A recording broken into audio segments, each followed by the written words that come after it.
just reading off the slides. Any questions, comments, quick facts and tricks before I go ahead and roll into this? No? All right, sounds good. Looking ahead, you don't need to know all of it. You don't need to necessarily know all of this information. No, you don't need to know these dates. Hopefully everyone here knows what DLA stands for. You should know the acronyms NAV Sub and Medical Logistics Command because certain things go to certain places. So not everything goes to NAV Sub, not everything goes to MedLog. So you just need to know, because they're not going to spell that out on the test. You'll need to know what the acronym stands for. Logistics. Hopefully everybody by this point, you're all second class, you should know what logistics means. Overall in charge of logistics is going to be the Chief of BUMed. Every once in a while they'll ask a question such as, if you haven't already taken the advancement exam, who's in charge of purchasing? I've seen that specifically phrased a few times. Again, Chief of BUMed. I've never seen them ask who's in charge of biomedical equipment maintenance. Know these different definitions. Know the difference between, when they say purchasing, know what they mean when they say purchasing. When they say technical review, know what that actually means. Not necessarily warehouse and storeroom, but receipt control. I've seen that pop up on the test. And I say that because oftentimes purchasing, you think, okay, what does purchasing mean? Okay, it sounds pretty common. I understand what the word purchase means. But every once in a while in Navy lingo, purchasing might mean something a little, not in a specific instance, but a common word such as purchasing might mean something a little bit different in Navy lingo. So you should know these various definitions. And that goes for all the different bibliographies and subtopics that you're going to cover. You got to understand the Navy lingo when they're using that. Stock control. Every single one of these definitions. I think you're emailing these PowerPoints out to people, right? Uh-huh. Okay, so just make sure you know all of these definitions. Feel free to take a picture. I'll leave this up here for a second, but.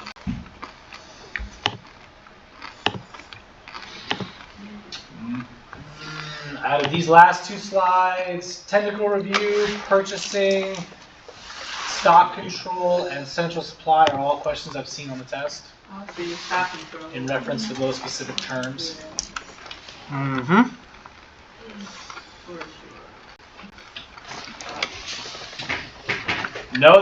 As always, you should always know the overall arching instructions when we're talking about things, whether it's preventive medicine, water control, medical logistics, trauma, whatever it is. You should always know the overarching instructions because they won't never spell them out for you. They're always just going to throw in the abbreviated version. You don't necessarily need to know what each volume is, but if you're going to know the volume, remember the volumes. Remember 1 and 3, afloat and ashore, because that's what the Navy does, right? That's where we're focused for either out to sea or we're not. The other thing to not get us confused with. Does anybody know what the NAVSUP P486 is? It is your food service management manual. I say that because they will put both of those as answers. And it's very easy to mix up 485 and 486. So 485 is your supply one. Your 486 is food service. And that's a great example because in case you haven't figured this out already through your previous EAP sessions, just because 485 or 46 immediately follows 485 doesn't mean that they have anything to do with each other. The Navy does that a lot with their instruction numberings. There's some Marine Corps bases. Again, more instructions. Don't necessarily need to know P409. I mean, I could be wrong. I'm not great at memorizing instructions. I don't think I've ever seen that pop up, but I have seen the 5132 pop up. The 409's been on there. Even if it's not a question, it's been an answer choice. So you just need to be able to differentiate those. So it's always handy to know what each one is so that way you know it's definitely not the right answer. It's extreme. All of these, I've seen all of these on test questions, especially, you see this more when you get up to the E6, or you see this a lot in E6 and E7 exams. Obligations, commitments, and unauthorized commitments, those are a lot of questions that pop up, especially on the E7 exam. I've taken the E7 exam, I think I said like 6 times now, and I've seen questions relating to every single one of these terms on every single one of these exams. So if you're a chief, you got to make sure that your sailors aren't out there doing unauthorized commitments or obligations. It's a big one.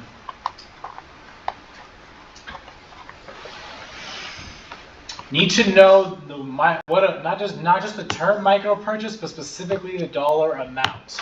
Because what they'll often throw in there, and the question will say, hey, this amount of money is, a purchase. It was $10,000, and then they'll have different. What is that? Is that a micro purchase? Is that a macro purchase? Is that a standard contract? So you need to know the dollar amount and what term that's associated. And they'll also do it backwards. They'll say a micro purchase of whatever. What's the dollar? What is the dollar amount? You'll have 4 different dollar amounts as your answers. So you need to know the dollar amount associated with these specific terms.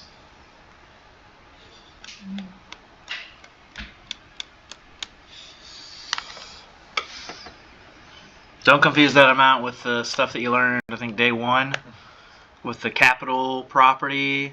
You know what I'm talking about? Where they have like the huge amounts, the $250,000. Mm-hmm. Know these terms. You're probably not going to get asked a question. What is material in full unbroken containers available for future use? And you'll have 4 different terms to pick from. But you will see verbiage related to these terms and/or the definitions in your test. And so you do need to understand exactly what they're talking about.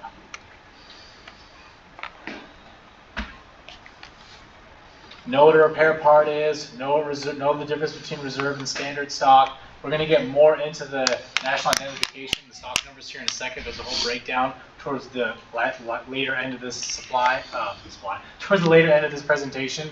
So I'm going to talk about more in depth about it then.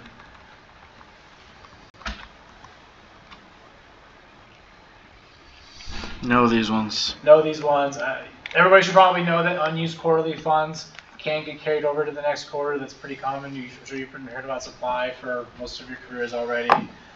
Know that operating budget refers to the annual budget of the activity. Know that OPTAR is short for operating targets, because all the tests that they're going to say is OPTAR. So I want to make this make sense to y'all. I've done supply a lot of commands, so I want you to kind of understand what these are, right?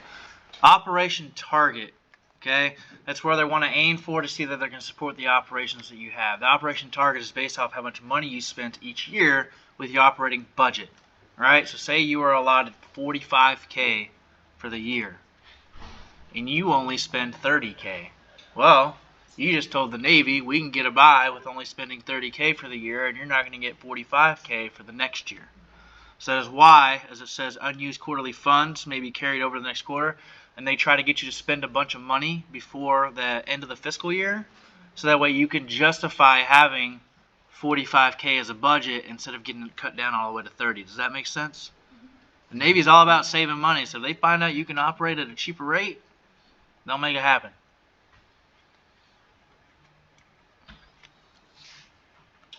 Fed numbers. We're going to get, like I said, we're going to get more into this when we get to this slide right here.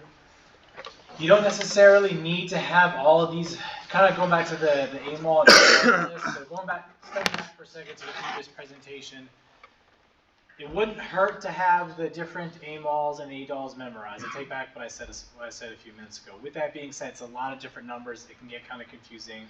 Try to hit the big ones that you may see or that you've seen on previous tests and just kind of remember those. Like I said, the last 3 or 4 chief exams I've taken, for some reason the ADOL number for surgical platoons comes up and the number for BAS comes up. And that's why I brought those 2 up specifically. Very similar to these FSCs right here. It would be helpful to know them all, but again, you've already been asked, I'm sure, to memorize a bunch of different numbers over the last few days. I can't point to any specific ones that I've seen more than others, but it would be helpful to know them.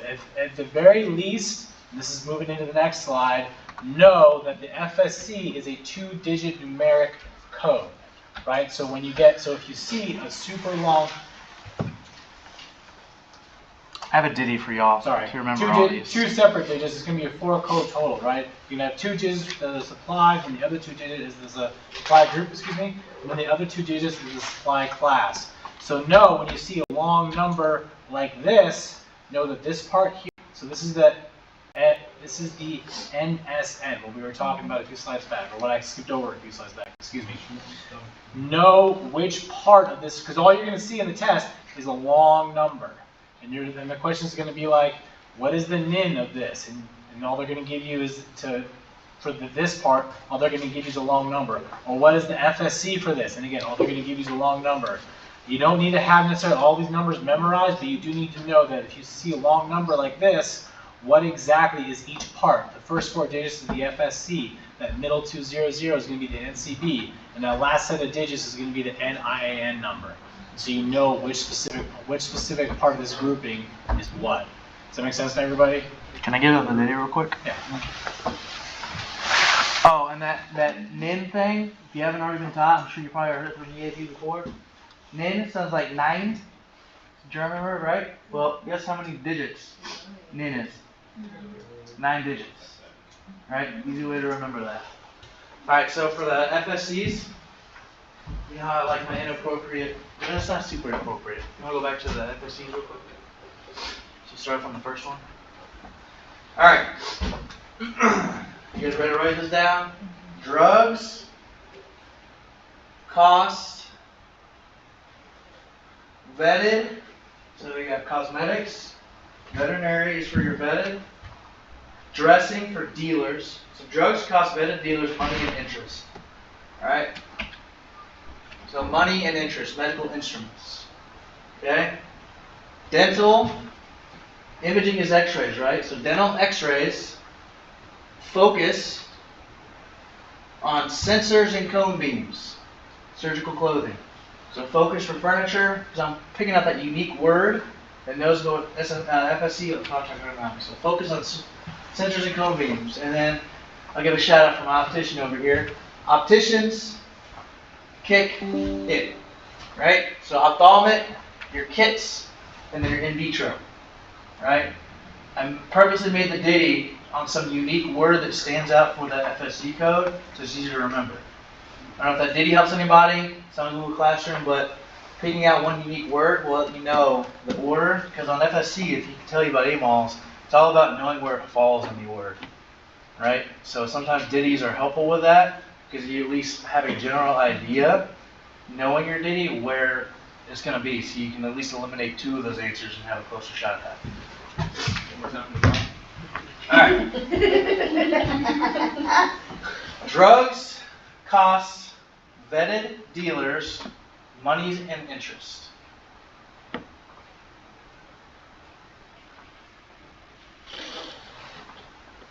Next one. Yeah, that's why I did that. Yeah, so I didn't count the 6500 one, so that might be throwing you off. Because that's the whole series. So it starts here. Drugs, costs, vetted dealers, money and interest, medical instruments. Dental x-rays focus on sensors and cone beams. And then, shout out to our columnist over here. Opticians kick it. So ophthalmic, kits, and in vitro. For something that's a long list and try to remember an order, I always use a ditty. So I can at least have a general idea if I'm close when I'm guessing whatever that number is on the test. And I say guess because a lot of times it sucks for us trying to remember it, but we can get close to it with that.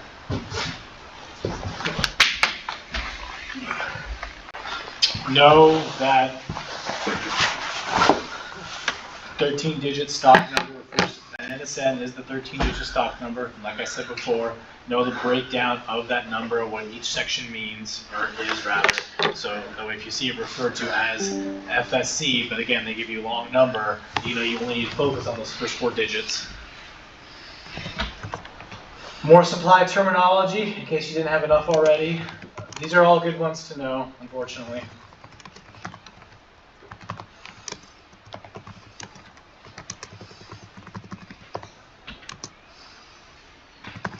You will need to know these DD forms. You need to know what SAMS is.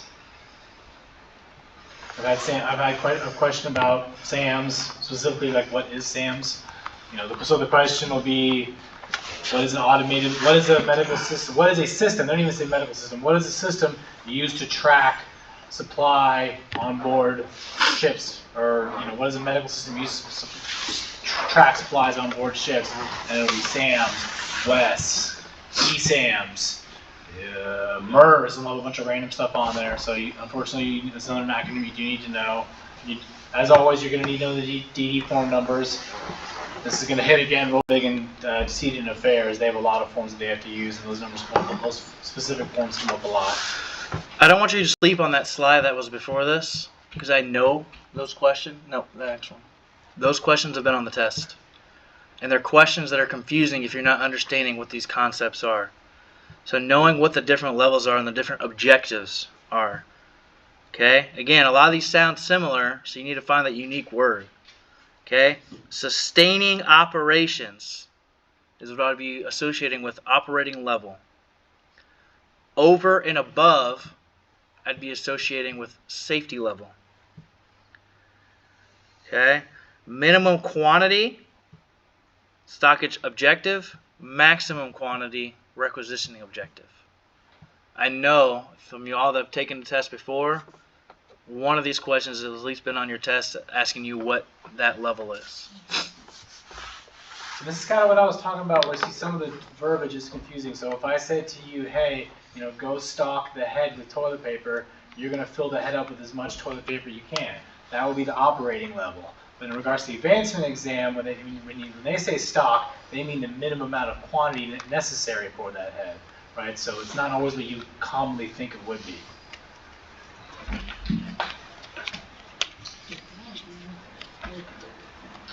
Again, does anybody need more time with either this or the phone numbers? HM2, what was the 1348 also used for that you told us the other day? I use a 1348 to take on not hazardous waste, but transferring equipment. Well, we do it for that, but it's also for anything that we receive over at Sewell's, and so we'll do it. So ships will sometimes bring them over for their sharps containers, and so we'll be filling all that. We'll fill it out for that. We don't necessarily originate it, but if they bring it over, I'll sign it. So I wanted to hit on that point, and the reason why I asked them that question is because it's putting everything full circle that we just talked about this from the other day and what we're using it for, so you can understand that form in action, if that makes sense.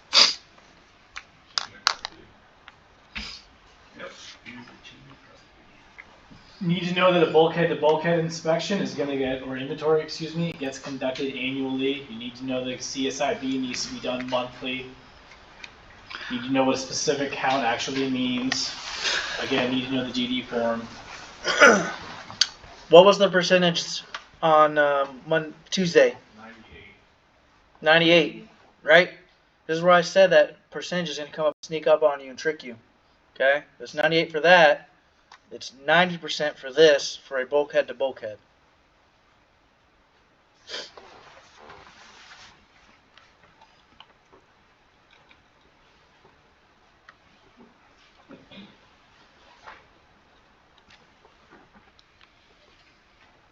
I just see people writing, so I'm giving them a few minutes.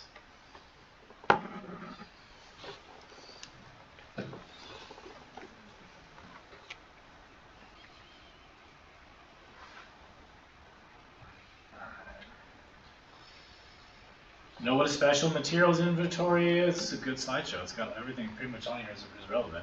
Know what special material inventory is, spot inventories, know the difference between a spot inventory, a bulkhead to bulkhead inventory, a special commodity inventory, because they've all got different definitions and they're sometimes looking for different things. There's another percentage, right? It's not in red, sorry, I didn't mean to cut you off. It's not in red, but random sampling, I've seen that on the test. There's another percentage, right? I'm saying that because you're going to get confused when you're studying. Just know what 98 is going to and what 95 is going, or 90% is going to.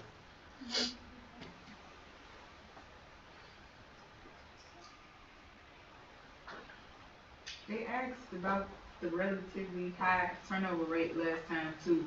It was like which one describes the They will always ask that. They love this chapter on explaining terms. That's why I'm hitting on it, because they want you to know what these different operating levels are or inventory levels are. Supply was actually on the exam a lot. Like, Mhm. it was a chunk of the exam. Yes, it always will be.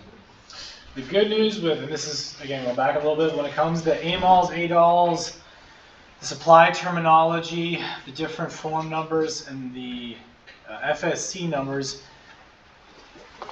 if you've never taken the test before, it's not good news for you. But if you've taken the test a couple times, the good news is that the questions are usually almost always the same year to year to year. It's almost always the same few questions, and so or at the very least, very similar questions. So if you've taken the test a couple of times, you'll probably see the stuff come up again and again, and it gets easier to remember.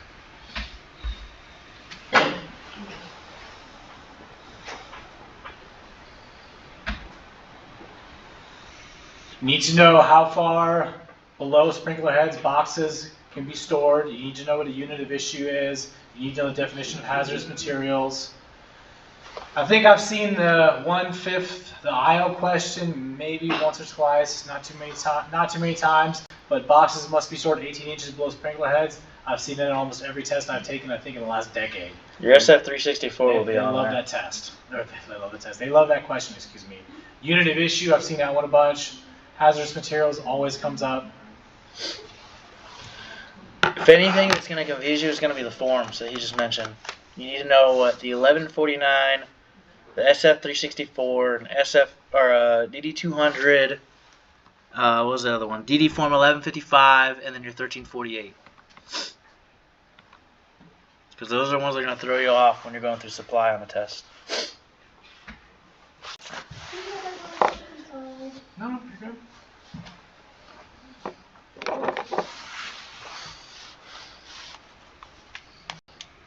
Thank you. No problem. If you don't already, know what DIMLs is and know what it's used for. If you've been around for the fleet for a few years, you probably already at least heard the term, so this one shouldn't be that hard. Know the difference between scheduled and unscheduled maintenance.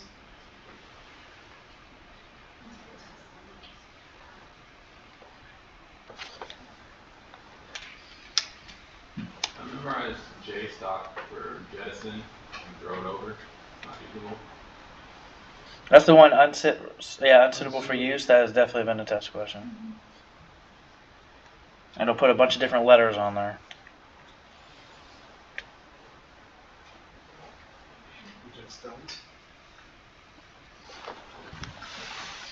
And again, I know I'm being a dead horse, but really, because like I said before, 99.9% of the time, they're never going to spell out defense medical. They're just going to give you the acronyms. So you need to know all the acronyms for all the different systems.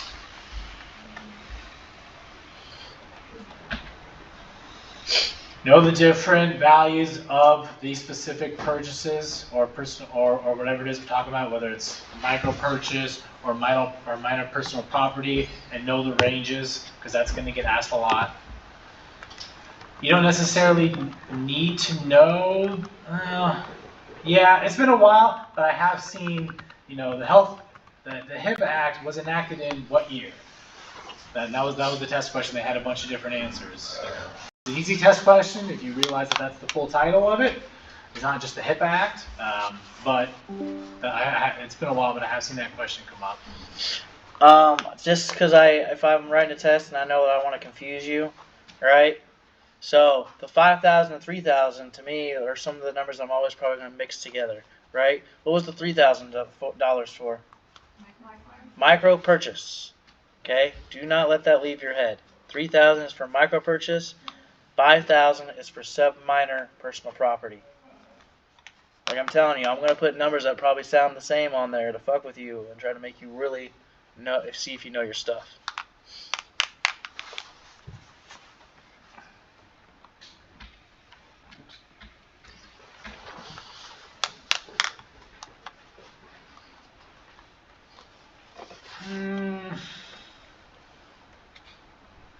They have the types on there, but not all the time. Yeah, The- I don't think I've ever been asked about the Safe Medical Devices Act. I don't think I've ever seen it on text. No. I could be wrong. My memory's not the greatest, but No, it's I've not. never seen it. yeah. But the thing, treating it like an FPCon level for these, it says serious illness or death should be associated with type 1. Unsuitable for use should be type 2. And then deficiencies and defects should be type 3. Alright? Does that make sense? Just the catastrophic levels. You need to know the different levels of maintenance. I've seen that question come up. Easy way to remember it, because I help people greenside break this down. Level 1 is the user. Level 2 is the technical expert. So usually it's going to be biomed. Level 3 is a complete rebuild or overhaul, and it's going to be the depot level. So it's usually like them sending it off to a company to get it fixed. Does that make sense? I don't necessarily know about the 10 days, but with that being said, they do love to throw time-based questions in the exam. You need to be able to get to an IWA station within how many seconds. You need to report a compensable event within how many hours. You need to be able to get a casualty out of an evacuation zone within, the level whatever casualty out to an evacuation zone within how long time period. So they love to ask time-based questions in the exam. Couldn't hurt to know that.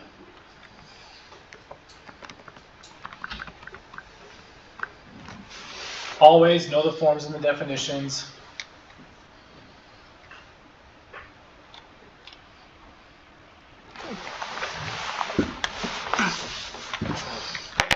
And that's it. Questions about supplies. I mean, it's